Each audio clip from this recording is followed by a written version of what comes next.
বর্তমান বাংলাদেশের পরিস্থিতিতে অনেক ধরনের অভ্যন্তরীণ এবং বহির্গত ষড়যন্ত্র হচ্ছে। আমাদের অত্যন্ত দুঃখের সাথে বলতে হয়, আমাদের রাজনৈতিক দলগুলোর মধ্যে একটা বদ্ধমূল ধারণা জন্মেছে যে ভারতের আশীর্বাদ ছাড়া বোধহয় বাংলাদেশের ক্ষমতায় আসা যায় না। ফলে তারা যে ধরনের বক্তব্য দিচ্ছে তাই দেশের স্বাধীনতাকামী সার্বভৌমত্বের পক্ষের জনগণের জন্য অত্যন্ত কলঙ্কজনক এবং দুঃখজনক।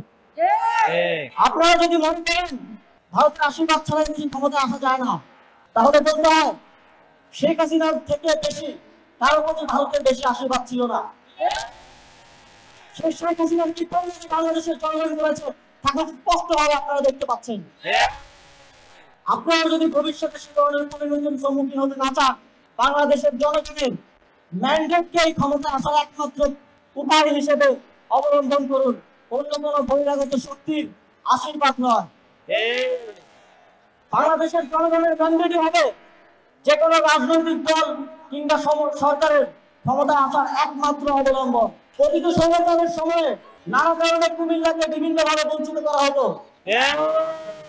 কুমিল্লার একটি প্রশাসনিক বিভাগ, কুমিল্লা সহ আশেপাশের জেলাগুলোর জনগণের দীর্ঘদিনের আকাঙ্ক্ষা।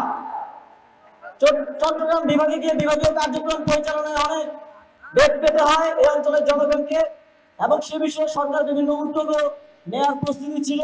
কিন্তু আপনারা জানেন স্বৈরাচারী শেখ হাসিনা বলেছিল কুমিল্লা নামে কোনো বিভাগ হবে না। কিন্তু আমরা বলতে চাই এখানে কোনো বিভাগ হলে সেটা কুমিল্লার নামেই হবে।